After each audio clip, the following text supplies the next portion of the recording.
السلام عليكم ورحمة الله وبركاته. بسم الله الرحمن الرحيم. الحمد لله رب العالمين والصلاة والسلام على رسوله الأمين وعلى آله وصحبه أجمعين. أما بعد. Today we want to look at the name of Allah Azza wa Jal, Al-Wakeel, الذي يتولى بإحسانه شؤون العباد. Basically, he is the one who looks after the affairs of his servants. This is Al-Wakeel. And Allah subhanahu wa ta'ala invites you to make him your wakeel, meaning your trustee, the one that you entrust all your affairs with. فَاتَّخِذْهُ وَكِيلًا, Allah tells you in the Quran. So take him as a trustee. Take him as the one to put all your reliance and your affairs with him. And this is what is known as a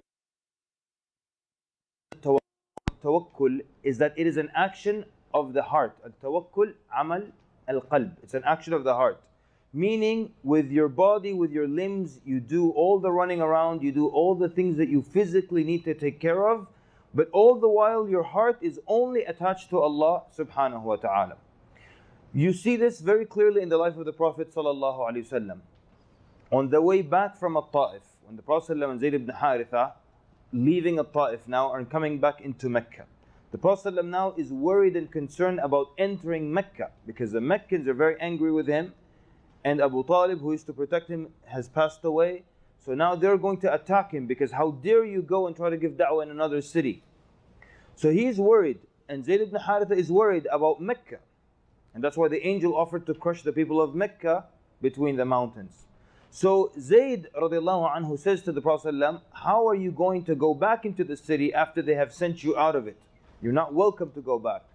So then the Prophet ﷺ responds to him, and listen to the response of the Prophet ﷺ, and tell me if you hear supreme confidence in Allah Azza wa Jal. The Prophet ﷺ said, Ya Zayd, Inna Allah ja'ilun lima tara farajan wa makhraja. Ya Zayd, indeed Allah will bring for what you see here, for this situation, an ease and a way out. وَإِنَّ اللَّهَ مُظْهِرٌ دِينَهُ أو يعني وَإِنَّ اللَّهَ نَاصِرٌ دِينَهُ وَمُظْهِرٌ نَبِيَّهُ. And indeed Allah is going to give victory to his religion and give victory to his prophet. Supreme confidence, yes or no? Prophet ﷺ is completely sure that he will be victorious, that Allah will find him an ease and a way out, and he's completely sure that the religion will be victorious. Even though he was so confident, he didn't just walk into Mecca and say, do what you want and Allah will give me victory. He still went through the necessary means and measures. And so he went to 3 different people from the mushrikeen, trying to get protection from them, until he finally got protection under Al-Mut'im ibn Adi, and then entered Mecca under the protection of Al-Mut'im ibn Adi. Yani he went through the means, the physical means, actual things that he had to do, work, but the whole time his heart was completely relying on Allah subhanahu wa ta'ala.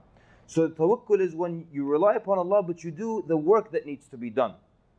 In another example, the ghazwa, the campaign of that Riqa', when the Prophet ﷺ hung his sword on a tree and fell asleep under this tree.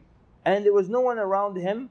One of the mushrikeen found a way and made it to the Prophet ﷺ, took his sword, and then he unsheathed it, pointed it at the Prophet ﷺ and told him, get up. The Prophet ﷺ got up and he put the sword right here. He said, who will save you from me right now? And this is the equivalent of someone putting a gun to your head now in our day and age.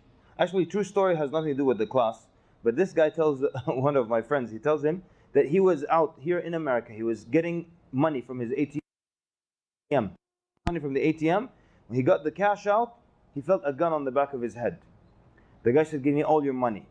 He said, I gave him the money like this. The man took it, and then he cocked the gun, and he's about to shoot me, like this. So I said out loud, Ashhadu an la ilaha illallah wa ashhadu anna Muhammadan Rasulullah. The guy said, oh, you're Muslim? Assalamu alaikum, brother. So, saved, let him go. I don't know if he gave him the money back or not.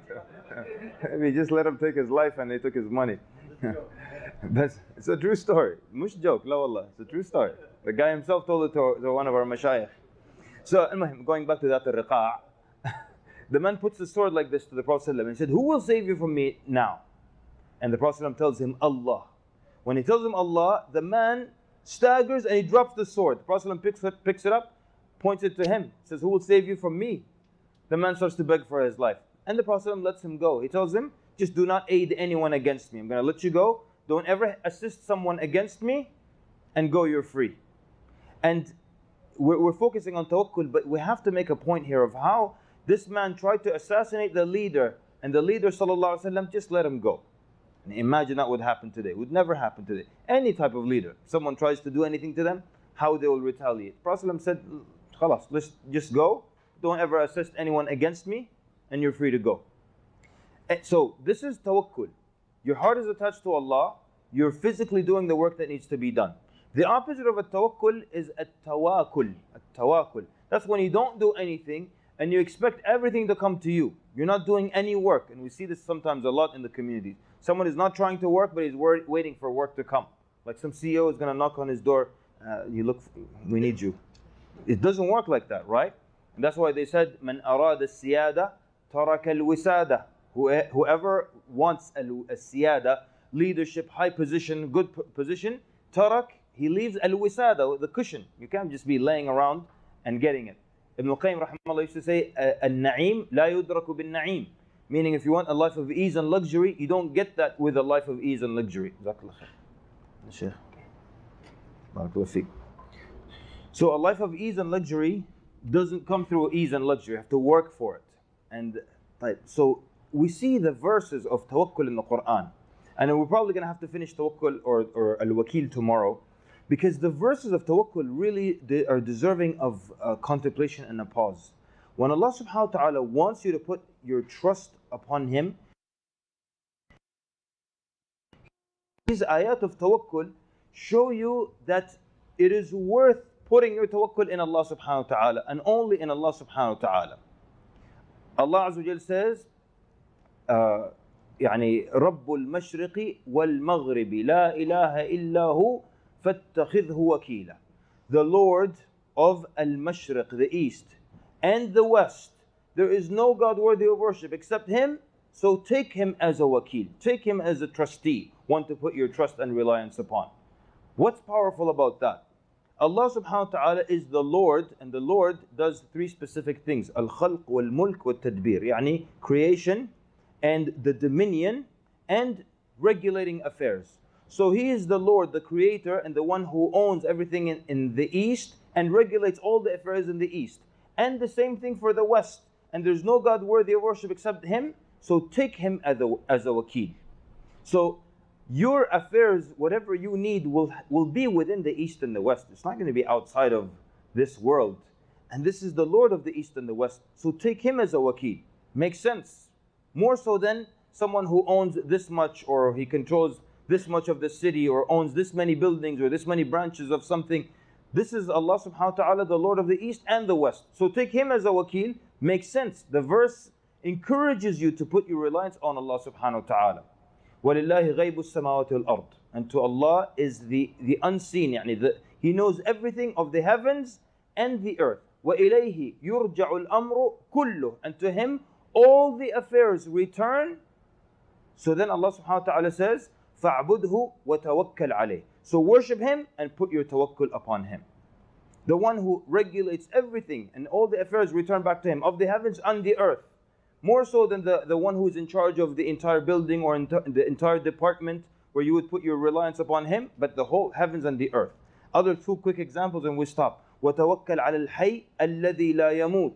And put your reliance upon the ever-living who doesn't die. Because you might have a problem and you want someone to help you with, and you think of somebody, I know brother so-and-so, he's wealthy, he's powerful, he can help me. And you go to sleep thinking in the morning I'll go to him. And you go to his house and you find a commotion, a lot of screaming and a lot of people. What happened? Allah, he died overnight in his sleep.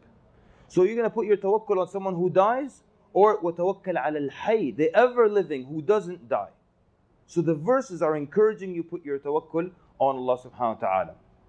But we went too long. We'll continue tomorrow inshallah. Jazakumullah khair for attentive listening. Sallallahu alaihi wa sallam. Wassalamu alaikum wa rahmatullahi wa barakatuh.